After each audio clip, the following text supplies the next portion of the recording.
Well, hello, my lovelies. It's Murky Meg here.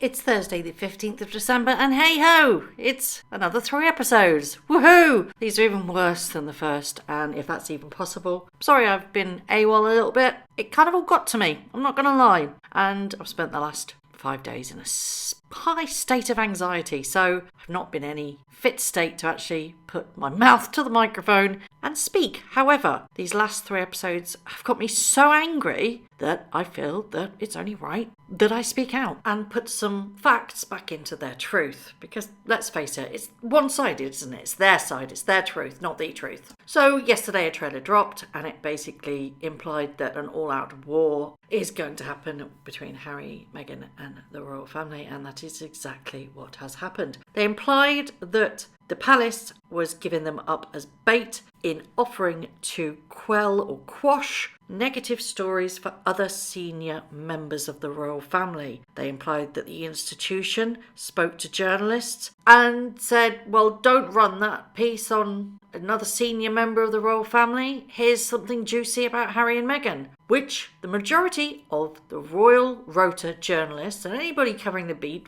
from the royal family has categorically denied. Harry is suggesting that the palace leaked stories on Harry and Meghan. It goes so far into an attack on William himself that Harry and Meghan's attorney claims that Prince William instigated Jason Naff, which was their communications secretary, stepping forward to testify against Meghan in her litigation with the Daily Mail. That's right, Jenny Affiter is suggesting that William gave the nod to Jason Naff to release the hounds with the Daily Mail to go against Meghan Markle. Of course, this has been denied, and at the end of the 6th episode, this response has been given. Apparently in the show, Meghan says, it's your brother, I'm not going to say anything about your brother, but it's obvious, Harry, they're trying to cover it up. Now, with regards to the Sandringham summit, they focus quite a lot on that, and in the episodes, it says that Prince William and King Charles refused to bless the couple's request for a half-in, half-out Megxit that would allow them to earn a fortune while picking and choosing royal duties and keeping all their titles. Funnily enough, Harry suggests that he appealed to the then Prince Charles and the now King Charles that if push comes to shove and Megxit goes in the pan, that he and Meghan would be willing to forgo their titles and hand them back. I call bullshit. Absolutely not. There is no way that those titles are being handed back. They would have to be prized out of their hands, quite frankly. I'm calling absolute BS on that one. Sorry for swearing, but it's needed. Now, according to Harry, he alleged that his older brother, William, scared him in January 2020 at the Sandringham summit while he screamed and shouted at him in front of his father and the grandmother, which obviously the Queen, when he tried to thrash out a deal to leave the UK. Meghan was incensed with rage that she wasn't offered a seat at the table at the Sandringham summit and was banned from being present.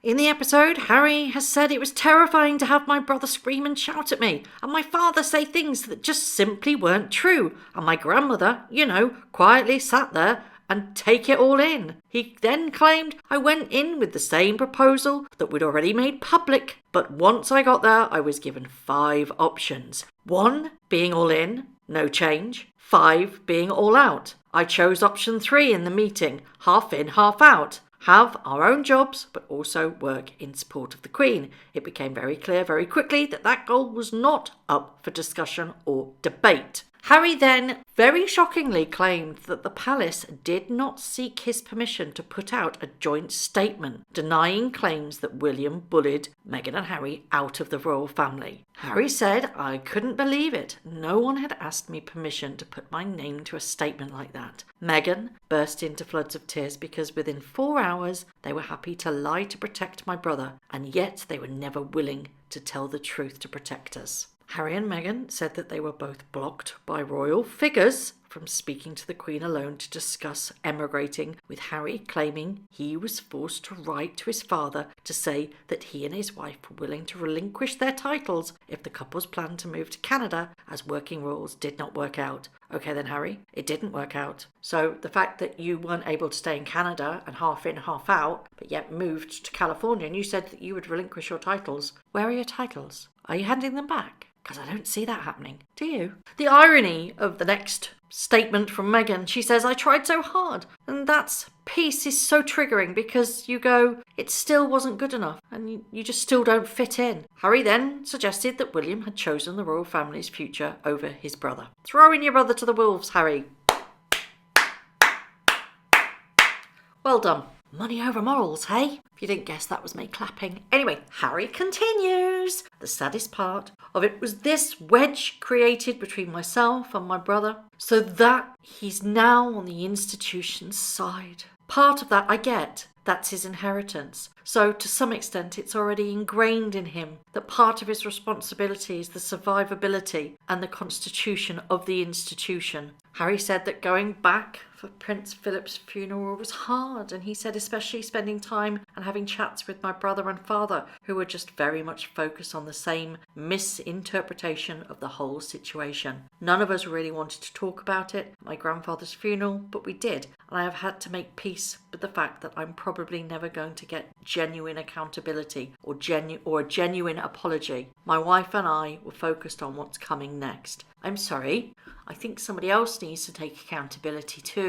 Or am I just imagining this? I think the most shocking bit of all of these 3 episodes was where both Harry and Meghan said that they were better at royal duties than the others, and that stuck in the craw of Harry's family. Her friends said that the Australia trip was so successful and popular that it threatened the firm. Now, where have we heard that before? Oh, yeah, Diana was accused of that. Funny, innit? Another pinpoint moment, as I discussed previously, was Harry accused William's office of swapping negative stories about Meghan to the press. He says that he watched their father's office do it to them as teens, and they both, William and him, promised to never do it to each other. That is when they parted ways to create their own offices. That's a slightly different tale than the one that Valentine Lowe suggests, is that the Royal Foundation that had both Harry and Meghan and William and Catherine together as a team split was because William got wind of them,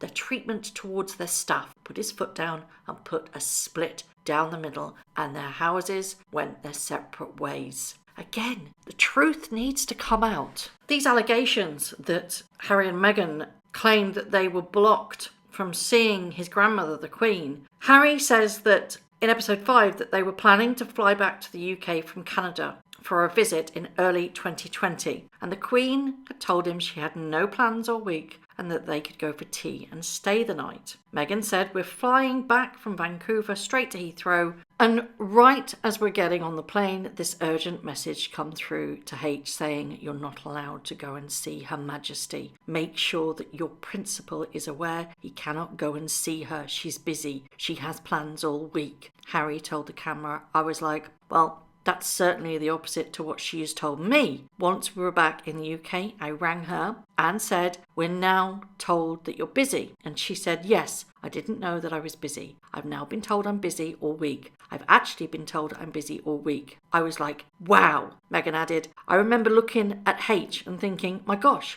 this is when a family and a family business are in direct conflict, because they're blocking you from seeing the Queen, but what they're really doing is blocking a grandson from seeing his grandmother. I dispute that fact. They're protecting the Queen because they knew exactly what you wanted to talk to her about, because it was right smack in the middle of Megxit. I would hasten to imagine that everybody rallied around the Queen to protect her at that particular point. Quite frankly, they do not understand that their actions made her sad. She was devastated. I just can't believe that they have openly attacked the royal family. Well, I can actually, because standard for them, isn't it? It's the Oprah Winfrey interview all over again. But the papers are calling it, and this is an all-out war on William and Charles. It is a direct hit towards the way that they're ruling the firm and the way that they handled the Sandringham summit, the way that they handled Megxit.